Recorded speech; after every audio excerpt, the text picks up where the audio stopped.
In a TCG business, some cards sell immediately, and other cards tend to just sit around collecting dust.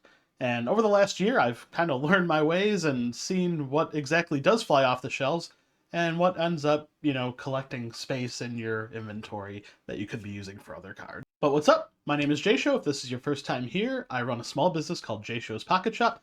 And on this channel, we talk about the things that we learned over the last year, and we also talk about the current state of the market, where it's going, and anything new in the TCG business space. And if that sounds interesting to you, consider dropping a subscribe. And if you're enjoying this kind of content, consider leaving a like on the video and also comment down below. It really helps me out and I appreciate it. Thanks. So when it comes to selling cards, not exactly everything is liquid. When it comes to running a TCG business, cash is always king, and having that cash flow is always so important to have your, capital available for that next deal, that next lot that you can buy that really, beefs up your inventory. And not everything that you list is going to sell. There's some things that fly off the shelf, like I said, and there's some things that do tend to sit and collect dust. And there's a big difference between the two. One of the biggest things that I've learned over the last year of running this business is that my personal taste may not exactly be what is in demand in the market. And what I mean by that is, some of my favorite Pokemon may not exactly be, someone else's favorite Pokemon. The cards that I personally like and collect, the things that, I have on my wall or the things that I have in my binder may not necessarily be the kind of things that, are going into someone else's binder. And I think understanding that difference is really a key part in understanding what is going to fly off your shelf versus what is going to sit in your inventory. And like I just mentioned, cash flow is king when it comes to running this kind of business. And that kind of cash flow is more important than what exactly is cool.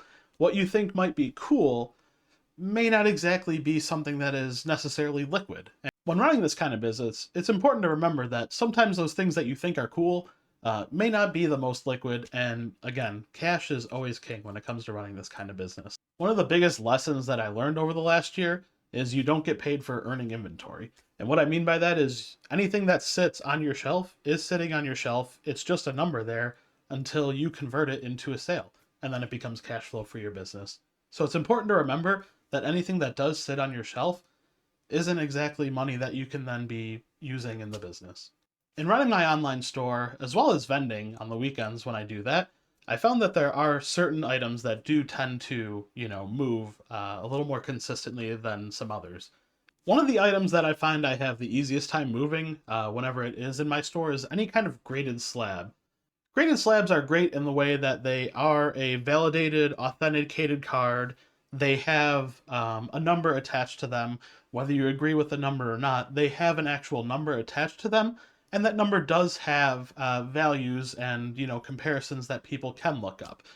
And for that reason, I find that graded cards typically sell at a pretty consistent rate when I'm running my store. Popular Pokemon.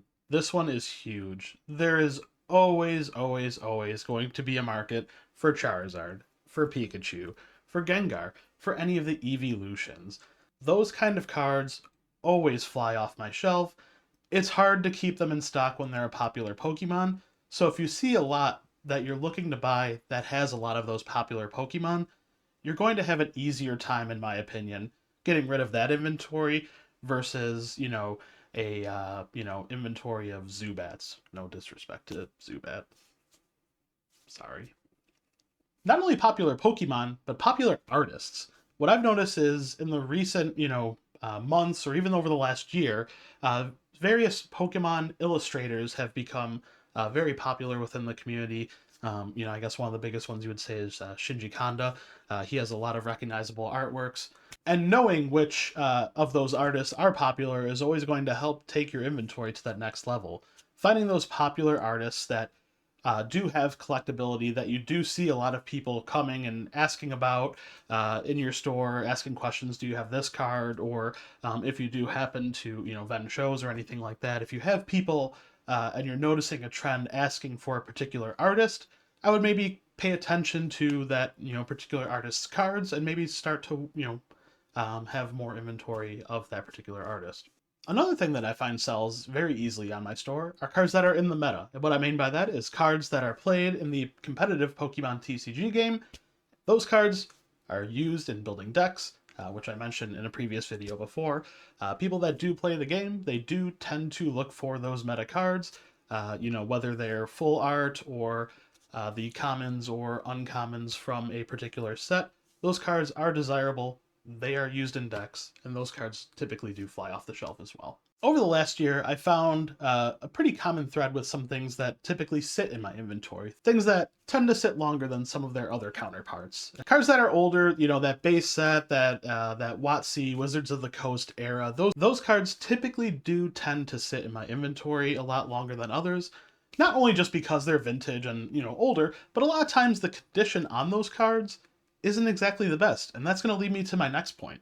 Cards that aren't near mint are typically going to sit on your shelf a lot longer unless you price them aggressively. And the reason is a lot of people are, while they're typically looking for binder copies, it's much easier for people to, look at a near mint card and assess the damage when it's near mint versus heavily played, moderately played. There is some subjectivity when it comes to, what kind of play or damage there is on a card. And a lot of people would just rather leave that guesswork out and just get a near mint copy. The biggest thing I'll say when it comes to, managing your inventory is you want to really focus your attention on the big winners in your inventory and try to stay away from the stuff that does sit on the shelf. Like I said, I'll hammer it home again, cash is always going to be king. The more cash flow you have, the better the deals you can get, the more you can kind of keep the ball rolling on your business and keep the snowball going down the hill. Really when it comes to a store, you can see what sells. You can, see who ordered what type of cards are selling in your inventory, and use that data. Data is a super powerful tool, especially when it comes to building an inventory on eBay. You want to make sure that you're doubling down on the stuff that is moving out of your store at a rapid rate. But obviously, you want to keep things in check too. I would say it's very important to just start small and just, make sure you're scaling responsibly. You'll want to make sure that you're really treating inventory management as a serious focus in your business. You want to build around that demand you have in your store, the singles that are moving, and you want to stop the emotional buying and the buying just to, have inventory for the sake of having inventory.